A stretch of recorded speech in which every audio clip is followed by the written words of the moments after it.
Hello and welcome to coverage of Grand Prix Oklahoma City. I'm Marshall Sutcliffe in the booth with Jacob Van Lunen. We have Shuhei Nakamura on the left side of your screen versus Jose Francisco da Silva on the left. Let's take a quick look at Shuhei Nakamura. He is currently ranked number 8 in the top 25 pro rankings. This is a new thing that we're doing, and this is really fun, Jake. We get a chance to see the currently ranked players in a top 25 list, and Shuhei's really high on the list at 8. And that's not surprising at all. Shuhei's been around for a very long time. Yeah. But done a lot of great things. And all right, so had a lot of success on the Pro Tour. All right, look at this. Wow. Oh, wow. Quick start here for Jose. He already has a 100-handed one and a Wingsteed rider out. Wow, two-headed Cerberus here for Shuhei Nakamura. He is going to lead things off with an attack right into the 3-5 Vigilance, but it looks like Jose just says, I can't risk it. I have to just take this to the head. He only takes 2, and here's a Fanatic of Mogus for Shuhei, which is, it's going to do 3 damage, which isn't too bad, but frankly, you got to feel like Jose is in the driver's seat here thanks to his 3-4 here of Wingsteed Rider into 100-handed one. Yeah, and I mean, now that he has the 100-handed one in play and has all his mana untapped, it's going to be pretty hard for Shuhei to deal with that.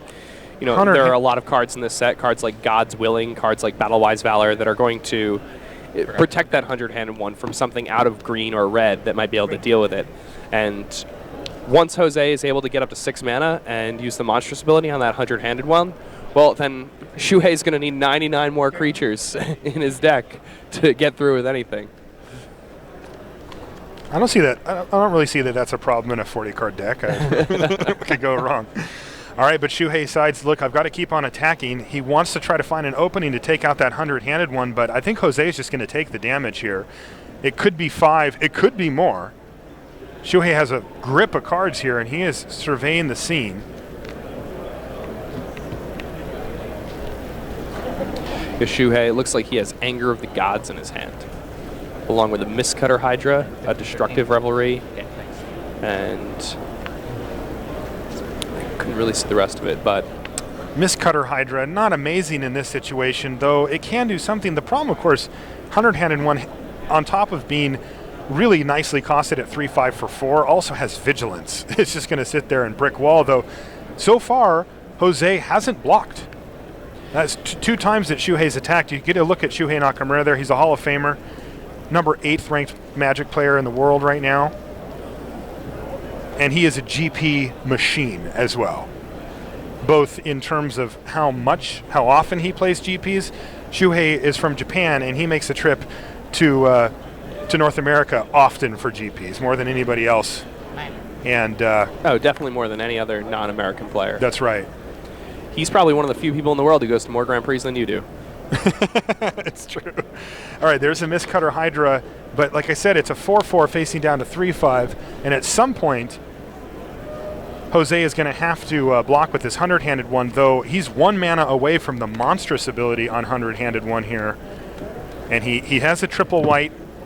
He just needs the 6th mana source, which he's got a forest in his hand, and so he is going to be able to activate that. Now, you can activate Monstrous at instant speed, Jake. Do you like just doing it now so that he can make sure that it happens, or is there any reason to just wait? All right, he's just going to do it now, but that's to get more damage in, right? You just get an extra 3. Yeah. And he's going to pass a turn back. Now, 100-handed one, really a unique Magic card, really cool. I think R&D did a spectacular job with this. They could have said, it can just block anything after you monstrous it. Nah, it can block 99 additional things, so I think that's really cool. And I mean, it's actually relevant. If somebody has Deceiver Exarch along with Kiki Jiki or Splinter Twin, then yes, 100-handed one doesn't stop it. All right, but Shuhei says, well, I got to keep on attacking here, and he's going to, looks like he's going to send in Fanatic of Mogus and his 2-headed Cerberus. Yes, he does. All right, we're finally going to see a block. Now, if Jose wants, he could just block both. You know, he has that option. That thing is absolutely huge now. It's what? Is it a 6-8 now? Yeah. It's a lot of toughness for a red-green deck to deal with. It is. He's going to put a Voyaging Satyr in front of the 2-headed Cerberus here, which is a chump block. And he's going to block the Fanatic of Mogus here with his 100-handed one as well. So let's see what Shuhei has. Is he holding some tricks that are going to help actually get through here? He's going to carefully read 100-handed one, though.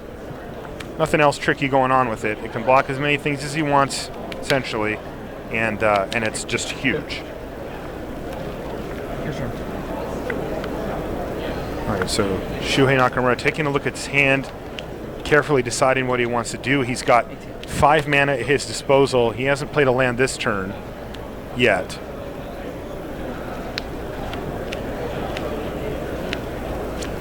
He's tapped 1 red mana. He's going to double check again.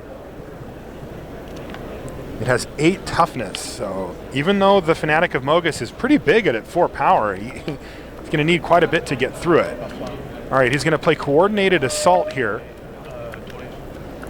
And so that's going to do 5 first strike damage. And then he's going to play Anger of the Gods to wipe the board, except for his Hydra is still going to be there. All right, so Shuhei has found a situation here where really he's got himself right back in this thing, left himself with a 4/4. He set himself up really nicely here. He did. Casting the Mistcutter Hydra post-combat. The last turn was a great play. Not something you see that often. In a lot of ways, that should have been a red flag.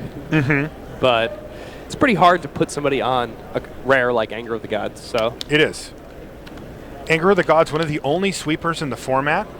And even though it doesn't kill an 8 toughness thing, Shuhei was able to make that work. All right, so this is Commune with the Gods. He's trying to decide he can take a creature or enchantment from the top 5 of his library and put it into his hand, and he's going to take a Nessian Asp here. Yeah, and I think that's a good play. I mean, it's a choice between you know the Asp or just a whole bunch of bodies, and at this point you just want the larger body to deal with this Hydra here.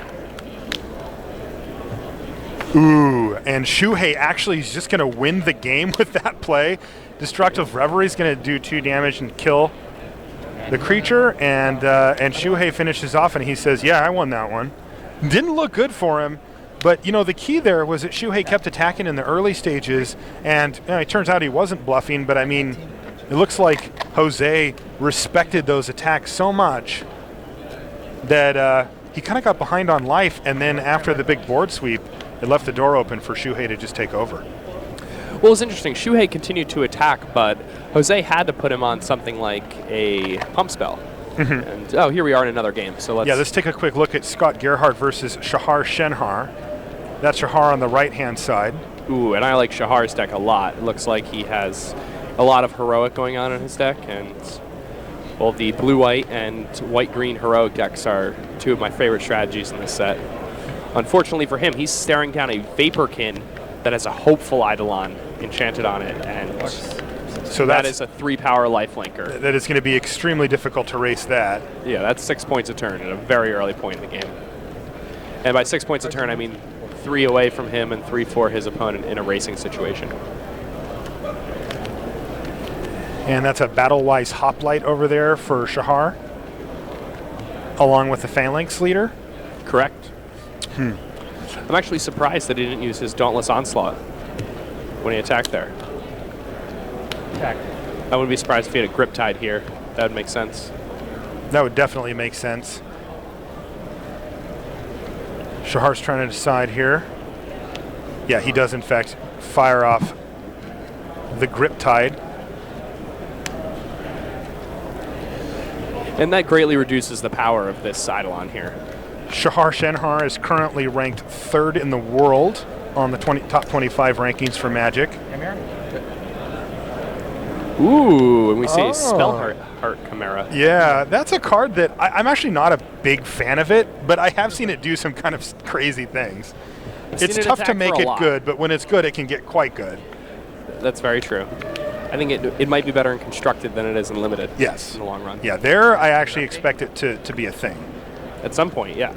All right, here's Phalanx Leader and Battle-Wise Hoplite hitting the red zone, and we see a double block on the Phalanx Leader. That's how much respect Phalanx Leader gets. Uh-oh. Dauntless Onslaught is going to trigger both of them. Yeah, and that's kind of a blowout here because he's going to kill both of Scott's creatures. Yes. And he's going to be left with the Hoplite is going to be a 4/4. Yes. The leader is going to be a 2/2, but it's actually a 6/6 and a 4/4. Yes, and there's also going to be a scry. That was nasty. Yeah, I think Shehar's got that one. Shenhar getting it done.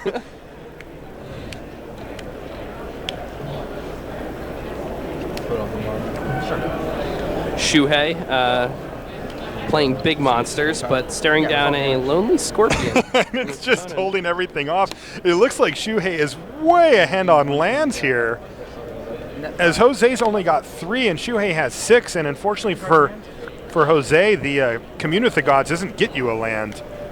But it did get 4 non-lands off the top of his deck. Okay. Which is fortunate. Is fortunate for him. This is not looking good, though. He picks up Freaka's Mender. That's a very strong uncommon. One of my favorite cards in the set. I really like it. It's the Gravedigger with a 4/3 Gravedigger, right? Yeah, it's great. Yeah. Unfortunately, he's miles off from casting it here. Oh yeah, it's not only 2 land drops, but also he needs another color on top of it. All right, coordinated assault for Shuhei Nakamura means that there will be no trade. Nessian asked for that Scorpion since his guys are going to get first strike. It also means that 7 damage is going to hit Jose here, and things are looking pretty rough for him at this point. Yeah, with just 3 lands in play, he... Wow! Oh, wow. He's going pretty deep here. Nemesis of Mortals, he gets cheaper for every card in your graveyard, and thanks to Commune with the Gods, he kind of comboed off here. But so is Shuhei. He's just casting huge, now hasty creatures. Mistcutter Hydra, 5/5 with haste, and he's going to attack with everything. Staunch-Hearted Warrior, and that's going to do it. Jose Francisco de Silva extends the hand, and Shuhei Nakamura is victorious. Shuhei Nakamura going to 4-0. A round that, they probably played less than 10 minutes of Magic there. Yeah, that was a savage beating in that second one. Get a look at Shuhei there. He's going to do that a lot, though. Yeah. One of the really nice guys here out on the tour as well. Just a genuinely nice human being to be around. Oh, yeah, of course. All right, so let's see how things have shaped up for Shenhar versus Scott Gearhart. Well, Scott has managed to stabilize, even though he took a beating early there. He's got that Arbor Glide. That thing's huge. It's a 6/6 with reach. And when it gets monstrous, it actually destroys a creature with flying that his opponent controls. So here, Shenhar is stuck with a bunch of flyers in his hand, and he gives his opponent a free card if he plays one of them, but if he doesn't play any of them, then things aren't looking that good for him anyway, because he's just going to start taking hits from that Vaporkin. Or is that a Cetessan Griffin? I believe it is.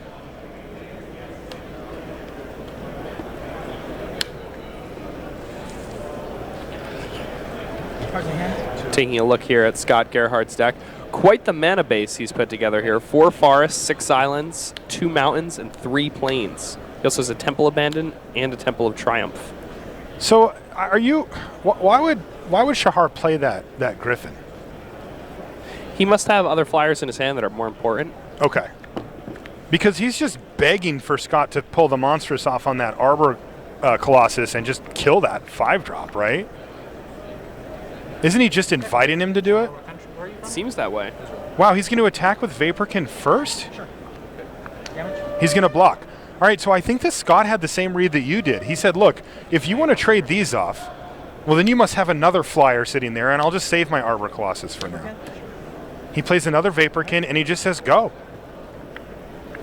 Now, he does not have enough mana here to pull the monstrosity on Arbor Colossus, though he could make things very awkward now for Shenhar, although, I mean,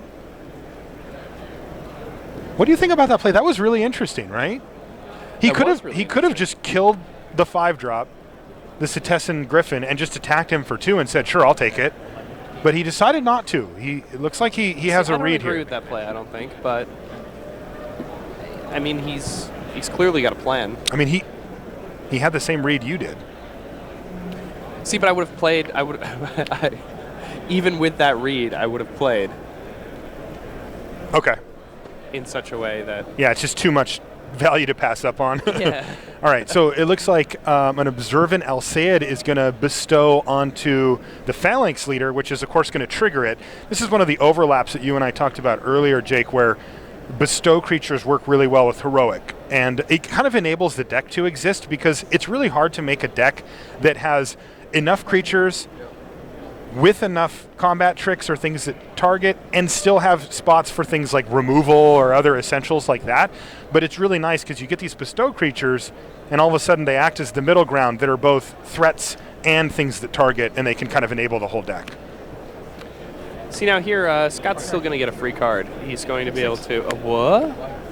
He didn't monster... Oh, Monstrous is 6? It's 6, yeah. He can't pay for it. Yeah. Oh, wow. That's extremely surprising. Yeah, this is getting kind of weird. I'm trying to figure out what's going on here. Vaporkin's going to hit the red zone here. It is certainly applying pressure, and Shenhar looks like he's at 6 life, and here is a Nimbus Naiad. He's going to just play it naturally. All right, and that is lethal. That's why he has to block here with the Naiad. And there's the devotion-based Siege Mastodon. That's what I call it.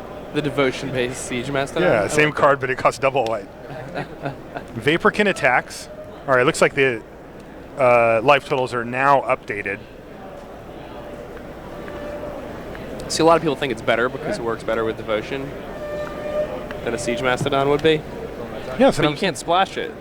It's true. What's the point of a Siege Mastodon if you can't splash it, right? All right, and here's 2 attacks from Shenhar.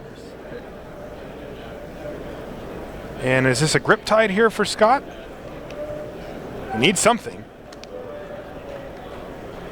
Grip the leader. It is grip tide, right on the Phalanx leader.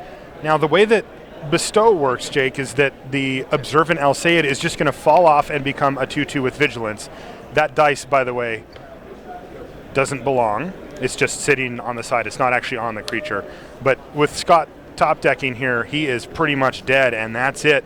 Shenhar is able to defeat Scott Gearhart. And it looked like Scott had a chance there. When we left the game earlier, Shenhar had just completely blown him out with that Dauntless Onslaught. And but then the Arbor Colossus came down and seemed to take over the game. But then... it kind of just didn't. It just didn't.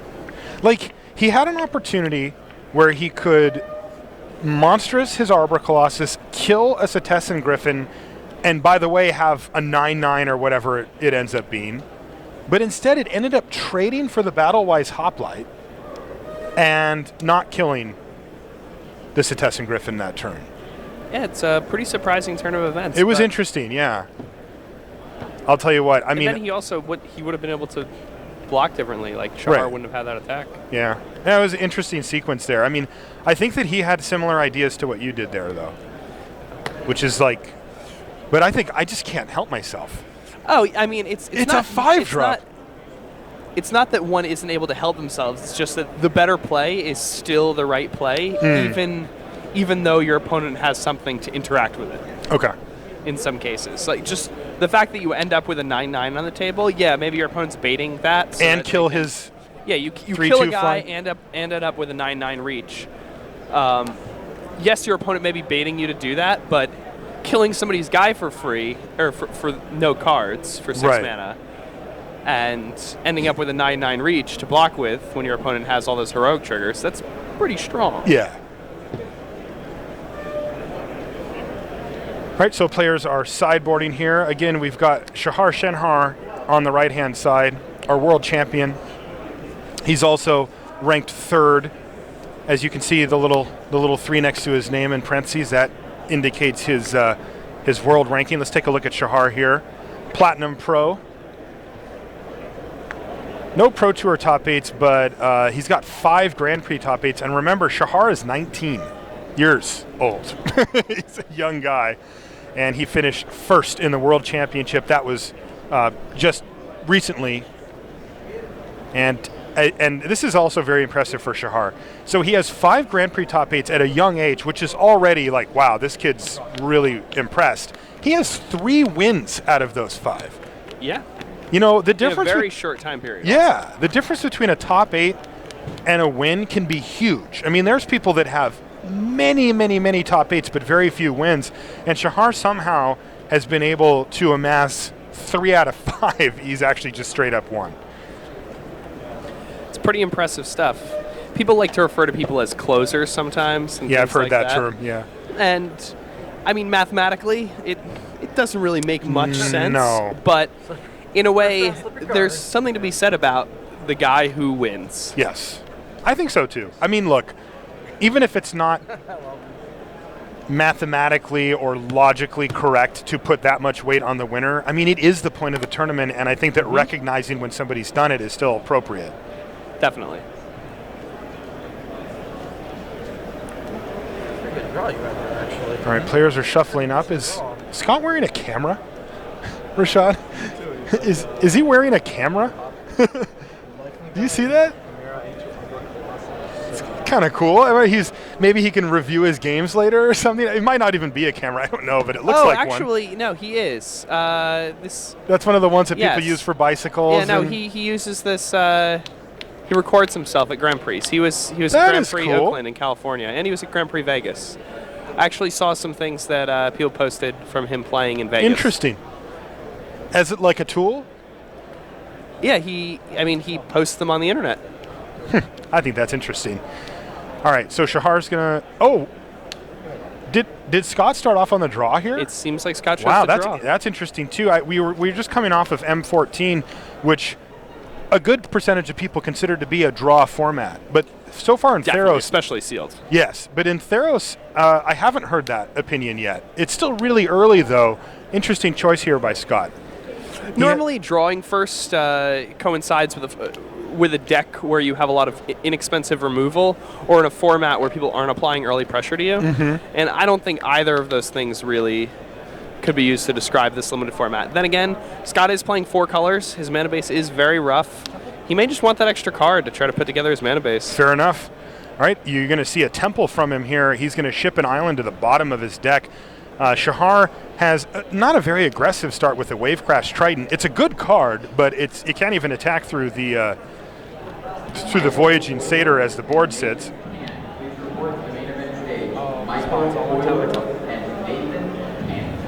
So a Leonin Snarecaster here is going to put that Voyaging Satyr on a little walk. But unfortunately, at least currently, Shenhar's only follow-up play, well, not play, but his attack is just getting in for 1 here. It's not exactly super exciting, but... Not what you'd hope for. Let's see what he plays here. Is this going to be an Aqueous form?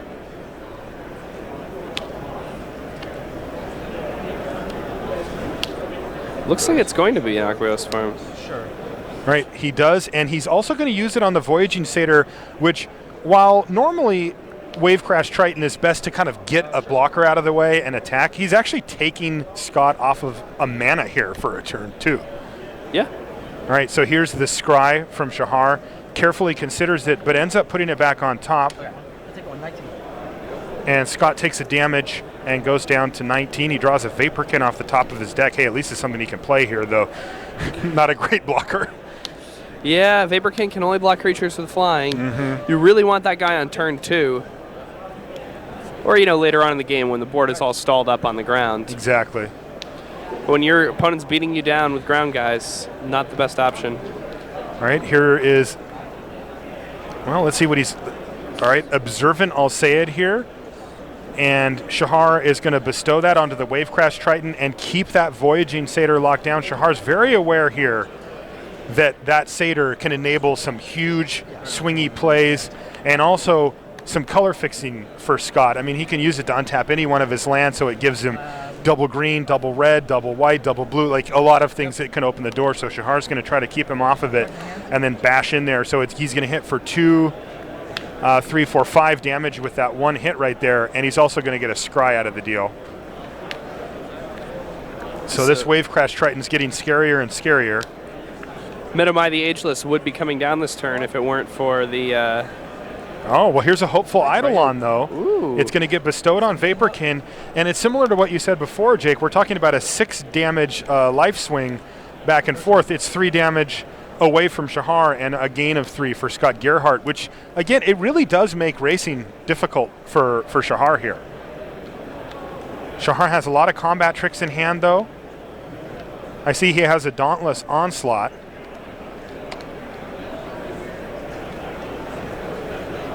I think here he's just going to get in for the maximum amount of damage. 17. I'm trying to get it there. Oh.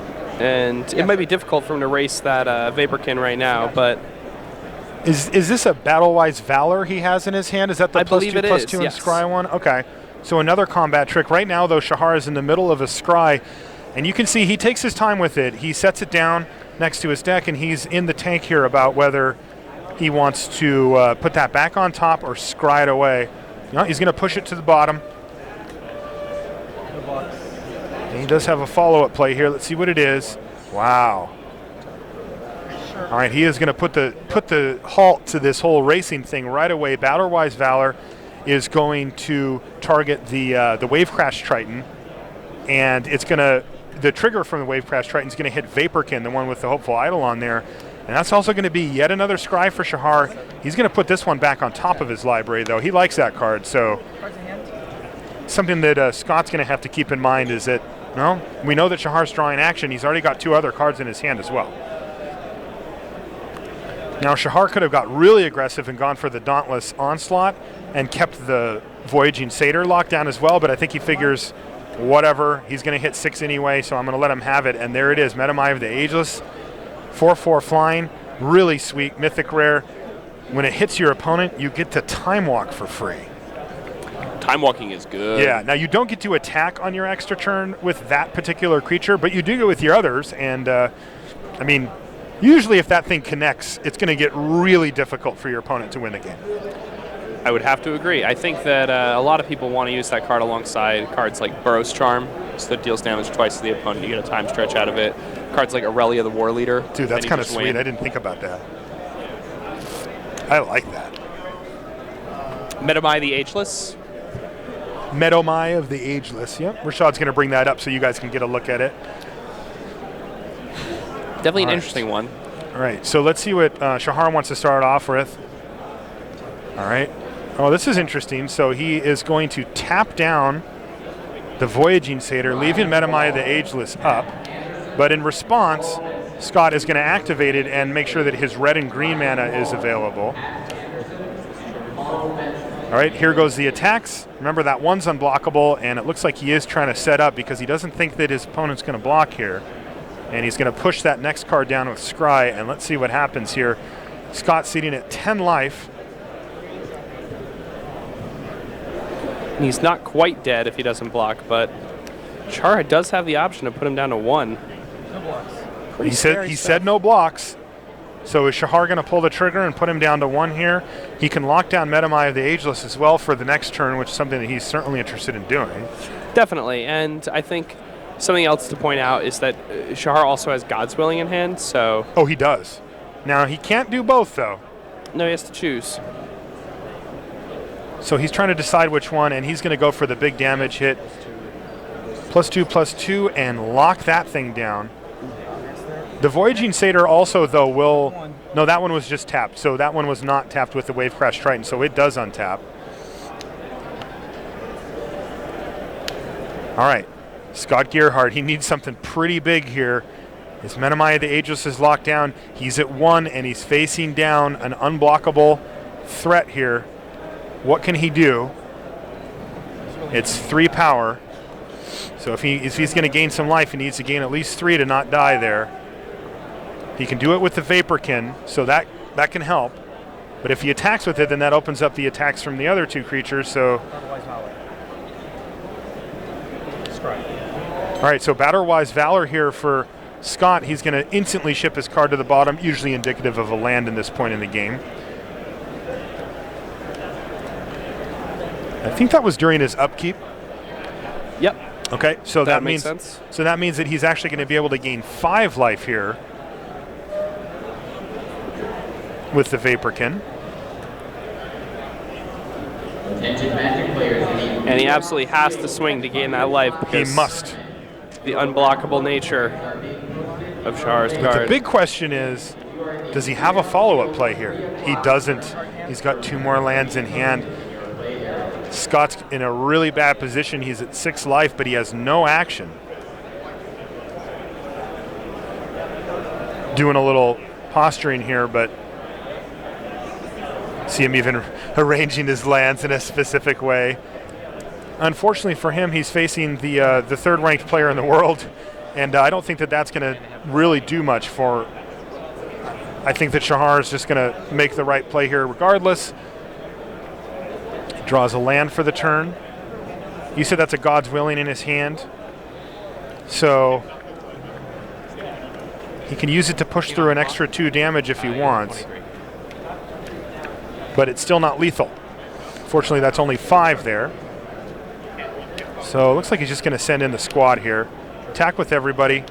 He gets a trigger here. He's going to push a card to the bottom, setting up the lethal, the must-block situation for Scott Gearhart. And again, though, Scott is going to be down to 1. And Shenhar actually considered using God's Willing just to keep his 2-1 alive, but he decided not to. When your opponent's at 1, sometimes it's pretty easy to want to pull the trigger on something like that and just have more bodies in play. I mean, because look what's happening here. This could get actually pretty ugly for Shenhar, as Metamai looks like it is going to hit Shenhar. Nope.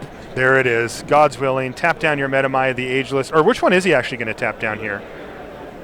I think he'll tap down Metamai. Still Metamai, right? Because it's still, otherwise he would take 2 hits from the Vaporkin anyway. So he's going to tap down Metamai, take his medicine, and then he would have lethal on the crackback here. Well, his opponent wouldn't be able to attack with the Vaporkin the next turn because if he tapped it down, because it wouldn't untap. So he'd take an extra turn, but his Vaporkin would not untap. Oh, you're right. Yeah, you're totally right. Interesting. However, I mean, that does give Scott an extra draw step. Scott is at 1. I mean, you don't really want to. Yeah. No, not at all. Yeah, you're right.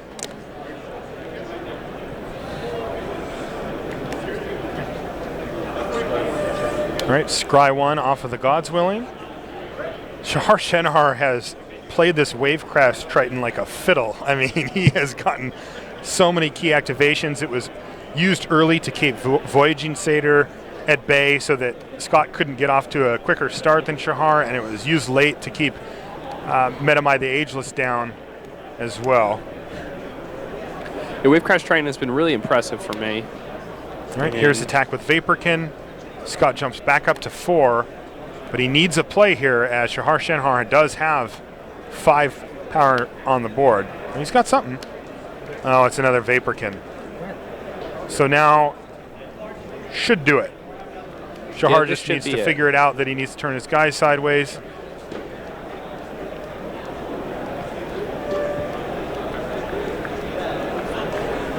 Unless I'm missing something, I think that's just a lethal attack, right? All right, yeah, he says, I'll reveal my hand, and then proceeds to the scoop. And it looks like Shenhar's going to advance to 4-0 here from Grand Prix Oklahoma City.